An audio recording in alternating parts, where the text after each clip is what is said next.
Hello, everybody. Hopefully we are live and streaming to you. Welcome to the 6th episode of the WPCampus podcast. My name is Jen Reilly, and I'm from NC State University, and I'm going to be your host today while we're talking about BuddyPress. The hostess with the most. All right, so I've got three extra special experts with me here today. I'm going to let them go around and introduce themselves. This is the diverse part of the podcast where we all make friends. So, Boone, why don't you start us out? Hi there. I'm Boone Gerges. I am one of the lead developers of BuddyPress. I've been working on BuddyPress for about 6 years. I am also a member of the WordPress core team, and I work extensively as a freelancer, as a consultant, doing mostly BuddyPress-focused work, mainly with universities and other organizations related to higher education. Super, you're the perfect guest. Thank you. Oh, okay. All right. No, I'm sorry. Bye. Okay, sorry. Here's David. Please come back, David. Thank you. Gee, you think being married for 13 years would harden me up. Yes, my name is David Bissett. I'm a full-time freelancer. Work a lot with BuddyPress, mostly outside of the education community, but I'm quite familiar with various examples within the Insight community and other worked on similar projects as well. So. Thank you. You are also a perfect guest. Oh yeah, now yeah. And our final guest is Ian McKenzie from Dawson College, I believe. I'll let you do the proper introduction. Yep, Dawson College in Montreal. I'm a faculty member here. I also direct a college-wide unit called Writing the Disciplines at Dawson, which is a faculty development project.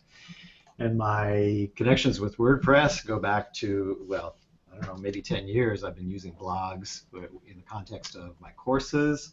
And then in the context of this faculty development project, I developed a BuddyPress site to kind of coordinate the both the archiving of materials through the faculty development project, but also kind of more interactive groups that were emerging out of this project, and that are kind of, some of them are short duration, others are long duration. So the group function within the BuddyPress format really enabled a lot of great coordination to go on. Okay, well, I look forward to asking you some specific questions about that, but do me a favor, can you speak up a little bit? Yeah, I will, sure. Yeah. Or just, talk right into the mic. Thank you, that'll just help us out. Okay, so just as a reminder, if you haven't joined us for a podcast before, we're going to be monitoring tweets to WPCampus.org, or you can use the hashtag WPCampus. And we're on iTunes. If you're following up with us later, we have the WP Campus podcast. And in case you've been living under a rock and aren't aware, we're going to have a conference, yay, in July. So make sure that you check out WPCampus.org for the latest on that. In this past 2 weeks, we finished up the call for proposals, and we have over 90 of those, which is fantastic. And a little bird has told me that the tickets will go on sale for the conference next week at $99. So you'll definitely want to follow up with that. And then one more quick note about the conference. If you know any sponsors, point them to the 2016.wpcampus.org site. There's a sponsors section. So we'll definitely need that. Okay, did I miss any details, anybody?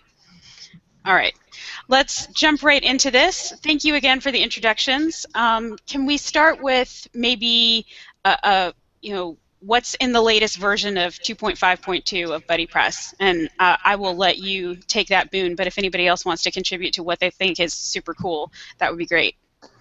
Sure. So the feature that I'm most excited about in the latest version of BuddyPress, and really that I've been most excited about in the last couple major versions, has to do with an overhaul of the way that email notifications work.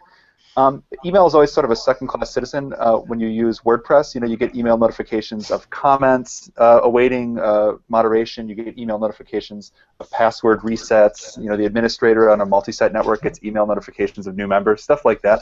But in a BuddyPress community, emails really drive things, and I find this to be especially true in academic communities where you're working with a sort of diverse group of people in terms of, let's say, a technological fluidity. So we There's a lot of people in universities who live in their email boxes. So having good email integration, having good notifications of friendship requests, of group activity, of new forum posts is really critical. So, and that's always been the case. I've worked extensively on email notification tools over the last couple of years, but in the last version of BuddyPress 2.5, we did a full overhaul of the way that emails work in BuddyPress. First of all, we switched to HTML emails, so they're really beautiful. Nice. And not only are they beautiful out of the box, but they're fully customizable in the customizer. So if you want to add things like your logo, if you want to change the color schemes and the fonts, you can do that all from within the dashboard without knowing any code. We also have a really robust API in the background. So this makes it really easy to customize these emails. Previously, if you wanted to customize the email for things like, let's say, friendship notifications, maybe instead of friend, you call it colleague on your campus. You would have to go through a whole rigmarole where you filter language packs and stuff like that. It's pretty complicated. Now we have a really fully robust API where you can do modifications right in the dashboard. You go in and edit it like a post, and it has a whole template where it has little template markers for things like the email address, the dynamic stuff, but then you can change the language however you'd like. You can still do it through code, but now you don't need to know any code in order to do it. So it's really powerful. I think it's really, to me, it's one of the most innovative features in BuddyPress and really in any WordPress plugin that I've seen over the last couple of years. And I think it's going to be sort of a lodestar for future email implementations in WordPress. I think it's really great. I can't say enough about it, especially in the higher ed context. I think it's going to be really huge in terms of increasing engagement with community sites. Yeah, that is certainly an important thing. So David and Ian, what are your favorite features and functionalities of BuddyPress? Is it that brand new email thing, or are there other things about BuddyPress that are really selling it for you? Well, from the email thing is pretty awesome. So, kind of, I don't think I could be more enthusiastic about it, and I think Boone deserves to be more enthusiastic. He was more involved with it. But there's, I kind of liked. I mean, recently. Besides that, I think it's just been kind of polishing the edges that I kind of like to see. I mean, I use BuddyPress almost on a daily basis, or develop with it on a daily basis, and it's nice to see some of the features that have been added by the team have been like previous hacks or previous plugins. Like I know, for example, you can you have the ability now to auto link. You can turn the auto link on or off in your profile fields. I was never big. I don't know, for the installations that I do, auto linking. So when you set up an update or something, it tries to auto. I'm sorry. Let me turn on my volume here. I'm hearing myself. Which it's fun. Now I know why my wife gets upset. So, but when you type something in the profile fields, it tries to auto-link when you type in the user, and I've never been a big fan of that or never used it, so I like the fact that you can kind of turn that off.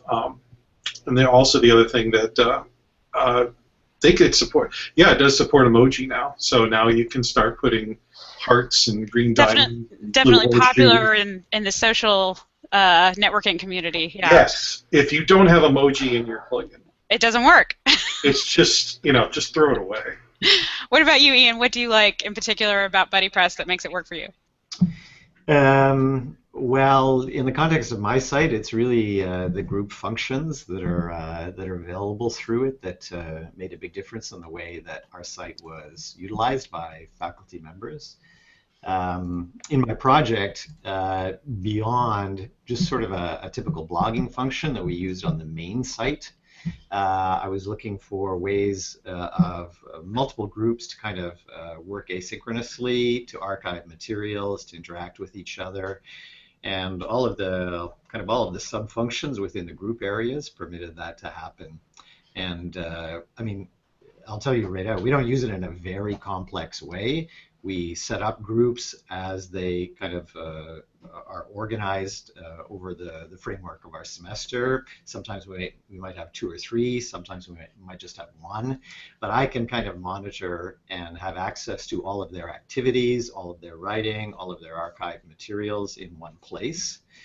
And that's great from my point of view as the director of a project like this. I see everything at once. I can put people in touch with each other very easily. And it's also easy for me at the end when I'm doing some end-of-the-year reporting to talk about how this site is used, to be able to point to examples and. Yeah, that's definitely a bonus in higher education to be able to point to actual metrics and feedback. Yeah. Let me ask you to talk a little bit about exactly what your site does. I think it's called Writing in Disciplines. That's right. Yep. I don't know whether people want to go there on screen. It's writing.dawsoncollege.qc.ca. And, you know, I can't hardly bring myself to brag about it. It's a very simple site. I never considered myself as a developer in any respect until I started working on this project. And I kind of inherited an old wiki site that became, that was under attack at a certain point. We abandoned it for a WordPress site. I went to a WordCamp in Montreal in 2009, I think, and you know, basically thought I can do that, and I could do that. So relatively rapidly, I was simultaneously working on WordPress blogs in my course context, so it was easy to step sideways and just because I was familiar with the dashboard, etc. So all BuddyPress did was add a few more bells and whistles to the dashboard area, and I was off to the races, although that's overstating my competence. So then it was really just me, somebody with no background, fooling around on the dashboard side of things, adding plugins, giving some structure to it on the back end while kind of improving the front end aesthetics for faculty. It really matters to people what kind of environment they work in. I'm sure you know that. I don't know. That. And so the minor bit of tweaking I could do for aesthetics to make it easy to move around within the site made a difference to faculty. So I would just say also that when I was looking around for models, it was really CUNY, the Academic Commons site. Maybe you're familiar with that site. It's kind of a one that I happened upon, and then other people said, yeah, that's really the kind of created the template for the kind of thing that I was trying to do. And I met those developers actually in Montreal when I was starting out, and got some good advice from them about how to proceed. So there's some features within BuddyPress that I don't use. I mean, kind of at the level of individual members, we don't have any kind of communication member to member within the platform, simply because faculty members use their college email. You know, they're always directing communication to each other on that level, and nobody's ever said, "Oh, I could use the capacity within BuddyPress to communicate directly." Well, maybe some of the stuff Boone talks about will inspire you to check out. Well, I'm interested in how communications can work to sort of mesh with the more frequently used college email. So I'm interested in that. Well, I'm going to go ahead and assume that your site is your favorite example of your BuddyPress in WordPress. But David and Ian, David and Boone, let me ask you guys: do you have examples of sites that you really love that use BuddyPress in a cool way, especially in higher ed? But either way. I'm gonna cheat and go with the site that Ian already mentioned, which is the CUNY Academic Commons. I built that site, so I'm the bias is clear. Yeah, well, I mean, I built. Were you in Montreal in 2009? I wasn't, so I'm not sure who you talked to. I'm curious a little bit about that, but anyway, we could talk about that after the podcast. Okay. So yeah, I like it because in a lot of ways it was the first sort of use of BuddyPress in this context that was really widely known. It was a springboard for a lot of things, especially in that it was very much a project in the open spirit, and so that all of the development that we did for the site was done in the open. You know, we had an open dev blog. A lot of the plugins that are really popular in BuddyPress now, not just BuddyPress itself, but things like BuddyPress Docs, BuddyPress email, group email subscription, some of the invitation features in BuddyPress. All of these were developed for the CUNY Academic Commons by me or other members of our team, and then they were either rolled into BuddyPress or they were rolled into plugins that are publicly available. So to me, that's been a really powerful model for the way that software development can happen within the confines of a university, in addition to being a really cool BuddyPress site. So that's mine. Did you happen to give us that link? Can you throw that out there if you have it handy? Sure, it's commons.gc.cuny.edu. Okay, but, cool. I can actually send that to you for your show notes. Yeah, or tweet it out there for our folks. Yeah. What about you, David? Anything? Well, I didn't personally work on these sites, but I actually did. I did quite a bit of research into. I had a presentation at WordCamp US last year about BuddyPress, and I did a lot of research, and actually did interviews with a bunch of different developers, and I actually found some really cool uses in the high tech or higher education, I should say, space. So, I mean, obviously, some of the ones that are like more famously done, we've already touched on, but seeing the smaller ones too, where somebody just basically took like BuddyPress and a Michigan Tech. Actually, if you go to parentnet.mtu.edu, they have this thing called ParentNet, which is, and I think their BuddyPress installation's a little bit on the older side, so we may approach them and ask them and maybe help them to upgrade. But it works, and it's basically a network of hundreds of the parents of the students at the college, and what they do is they basically swap information, and they talk about concerns and policies, and they kind of communicate. You know, people answer each other's questions. And it's actually very cool. I was on there for a little bit of while, and with my kids. With my kids' school, they're using something like Facebook like that, and it's such a horrible experience. And it's just nice to see, even if it's not like using like the latest cutting-edge BuddyPress technology, it's still an effective communication tool. And then, I'd say the other one was there was also an example, and there was also an example of John Carroll University, which is, if you go to mentoring.gcu.edu, they have the student mentoring network, and it actually uses BuddyPress to connect the students with the alumni, so the alumni become the mentors, and they share their experiences and their ideas, and the students fill out this form, and then that gets sent to someone on the BuddyPress network. So when they become friends, or the BuddyPress friendship is established there. So the students log in and they can browse the different mentor categories and stuff and pick their best mentor. So I thought that was actually a pretty effective use of the that's a great way to go. Mine. David, can you share that address? It's mentoring.gcu.edu. Yeah, my favorite example is that my book club uses BuddyPress, so I'm not sure that's qualified in a higher education context, but that's booksandbooze.net if anyone's interested. Or actually .org, sorry, that's .org. So yeah, let's see. We know we can use BuddyPress in a lot of great ways. Let's talk a little bit about the themes and plugins. Obviously, if you've used BuddyPress before, you know already that you need to have your own theme to really make full use of BuddyPress. And likewise, there's plenty of plugins out there as well that make BuddyPress go a lot further. So I'm going to let you guys take turns addressing some of your favorite themes or plugins and talk about how the importance is of using those.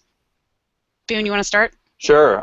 First, I'll make a sort of meta comment, which is that the back in ye oldie days of BuddyPress, you had to have a theme that specifically supported BuddyPress, and I think that was a stumbling block for a lot of people because it was complicated to develop one. For the last, I think it's like 2 or 3 years since I think BuddyPress 1.7 or 1.8, we've had a feature called theme compatibility. This originated in BuddyPress, and this is a feature that basically allows BuddyPress to work in any WordPress theme.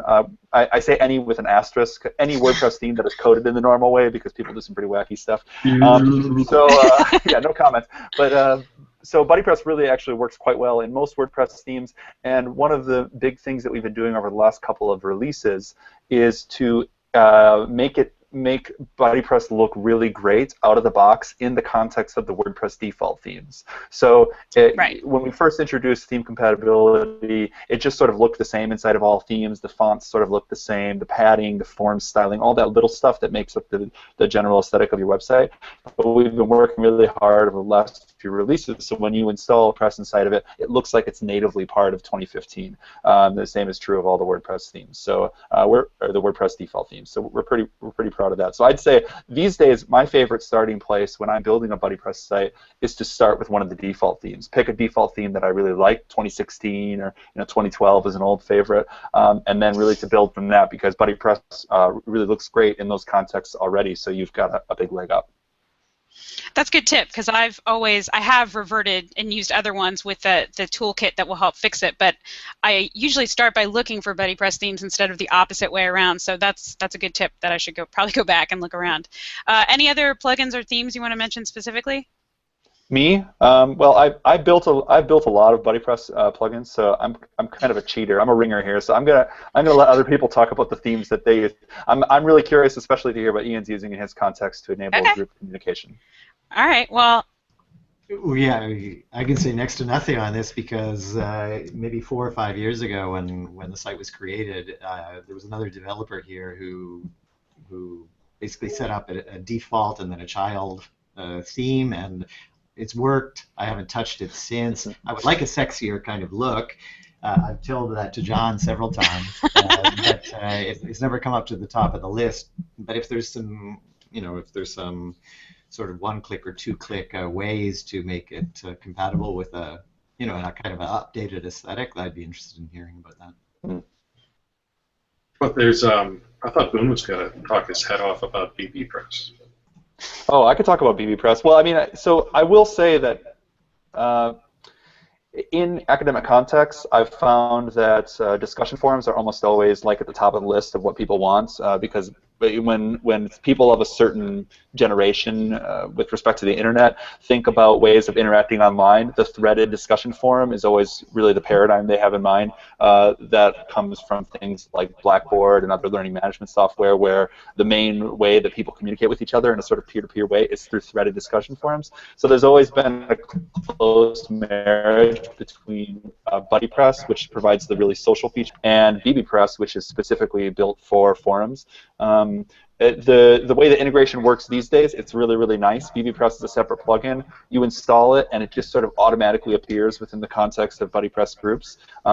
When you're in a BuddyPress group, you get a tab that says Forum, and all of your forum activity can appear in that group. It inherits the privacy levels of that group. All activity related to the forum gets beamed to the activity stream in that group, so it's really quite seamless. It's a model, I think, for the ways that in which plugins can integrate closely with BuddyPress if BuddyPress is present, and I think it's a model for the way that WordPress plugins can associate with each other in general, because it's very much like BBPress and BuddyPress are separate entities, but when you have them both together, it's like a Reese's peanut butter cup.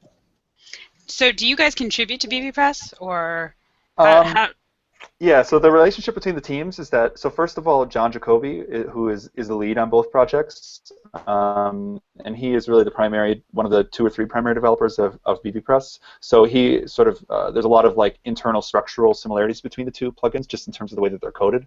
And things like theme compatibility are shared between them.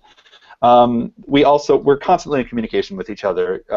So the teams, other than John, aren't really closely related to each other, but we're constantly communicating because, especially with the way that BBPress integrates into BuddyPress, we're always finding issues, we're reporting them back, we're sharing ideas. So they're similar sorts of communities, and I think they share a lot of philosophical ground with respect to the way that plugins should be built and best practices for integration and stuff like that. Well, and I assume that you have a BuddyPress environment that you communicate in. Well, yeah, WordPress.org and bbpress.org Right. are sites that are hosted on the WordPress.org network. They both run BBPress because they're both really made to be support forums. Mm-hmm. We then use Slack extensively, so we have channels, BBPress and BuddyPress, in the WordPress.org Making WordPress Slack network, and we use those primarily for communication. BuddyPress is activated on BuddyPress.org. It's a little bit of a weird thing because the main reason people go to that site is not for social interaction, it's to get support. So we've sort of de-emphasized some of the social features on BuddyPress.org, but it is there. Yeah, it's a good point about using Slack for that too. That Slack, as it integrates with WordPress, might be a good topic for a future podcast too. David, I know you're desperate to tell us about all of the plugins that you love to use with BuddyPress. You should have stopped at the word desperate. Well, what's amazing about BuddyPress in higher education is that the variety of plugins that exist out there are actually very useful if you have a particular need or you want an idea to kind of extend it. There was one example in the higher education. There was Dawson College, where they have a faculty writing, they call it Faculty Writing Fellows Community. So it's a group of teachers that work together, and they use a plugin called BP Groups Docs, and to share documents within BuddyPress groups. So that's, which is pretty useful because otherwise it gets messy if you try to share documents outside your group sometimes. But I just sent a tweet out right now. If you want to look at some amazing plugins, there's 2 developers that are not on this call today that write some terrific plugins. Paul Gibbs and actually, forgive me if I'm pronouncing it wrong. I never had to say it in public. Imath? That's not how he says it. He says Imat. He's French. Okay, I'm horrible at English, so just, you know. So, but anyway, I just tweeted those 2 links out. They both have a lot of plugins that I've seen being used and could be used for higher education. I know there's like the groups documents, is for example. I know there's things called like sticky groups and, you know, things that you. I'm drawing of like the or bookmarklets, avatar suggestions, checking-ins, and various things that could apply to higher education if you're probably going for more, especially if you're going for a more collaborative type of site versus just something that's there to message other people.